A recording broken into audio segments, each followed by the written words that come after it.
What's good, YouTube? House of Champs here with the Matt Gucci Gideon, Warren Card Shop's own. Yes. And you did what last weekend? I got top 16 at the ARG playing Domain Monarchs. I went 6-0, got a tie, and then got completely obliterated by Billy in the feature.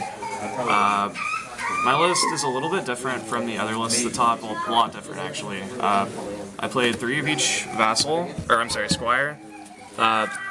The deck only works if you get these guys, really. They're broken. You have to play a decent amount of monsters to make 1-for-1 a good card, so I figure I might as well play the cards that are good. I play 3 Erebus, 3 Aether, and 1 Karaz is my Monarch lineup. I don't like maining any of the Mega Monarchs, just because these cards are so much better than any other card that Konami printed that you can tribute summon that they're just pointless. I don't like maining the Fiends because so many people main outs to it that it's almost just not even worth it. I thought about playing more than 1 Karaz, but I decided not to because it seems like a good idea until you draw 2 Karaz and you realize your deck sucks. On to spells. I played 1-for-1 in Rhoda. 1-for-1's a broken card, lets you tribute summon twice in a turn, lets you just do terrible things to your opponent. It's broken, gotta play it. Rhoda searches Edea. Edea is also a good card, turns out. 3 Chicken Game, 3 Terraforming, 3 Upstart. This is the main thing that separates my list from other people's lists. I don't really have very much text in my deck at all, because I play this stuff for consistency. This deck is fundamentally just incredibly broken if you draw even vaguely respectively, and so you just play as many deck thinning cards as possible to try and make that happen. On to the actual themed spells. I play 3 Pantheism, 3 Stormforth, 3 Tenacity, 3 Domain, and 1 Return. Destiny draw it better, this card's broken, this card searches all the broken cards, this card's really broken. This card actually kind of sucks, but it lets you dodge Solemn Strike, and so it's good.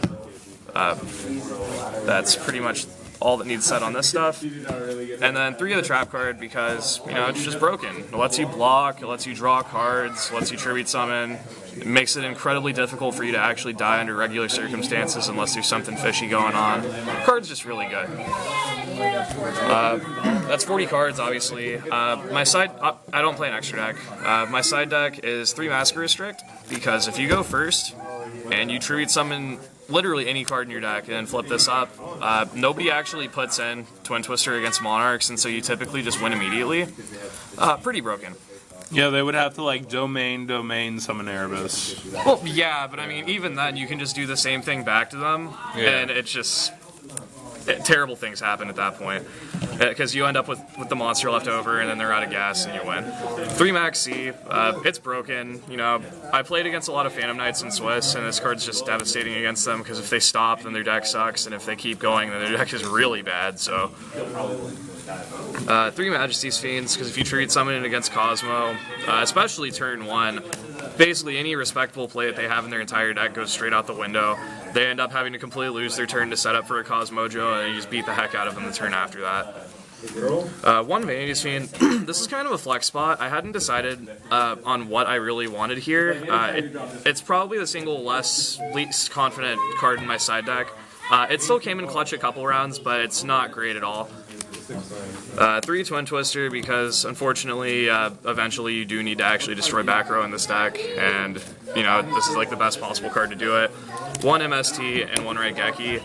They're just the other 2 flex spots, just that I just did not want to lose to Bummy Floodgates, and Raigeki is just really good against like random fair decks.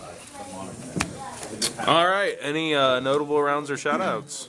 Notable rounds. I actually didn't play Pepe in Swiss other than Billy. I played against 2 Phantom Knights, 3 Cosmos, and the Mirror once.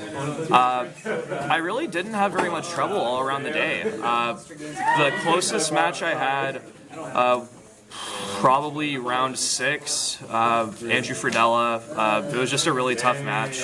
We almost went into time, but I just ended up Erebusing him over and over and over, and eventually ran out of gas and died. Shoutouts. The obvious one would be Scott Page. He helped me build the deck. The main deck is pretty much 100% him. Shoutouts, Epic Cards and Games. This is where we're at right now physically. Steve Nichols, Leland, he's my son. John Black, Nick Reiniger, Billy, of course, for being an incredibly good Pepe player, and he should have won the event, but whatever. Shouts to House of Champions, holding it down. He's dumb enough to think that I'm good at Yu-Gi-Oh, and my opinions are deserved. Little does he know. Little does he know I'm actually the single worst Yu-Gi-Oh player you've ever seen in your entire life. That's pretty much it. All right, thanks, man.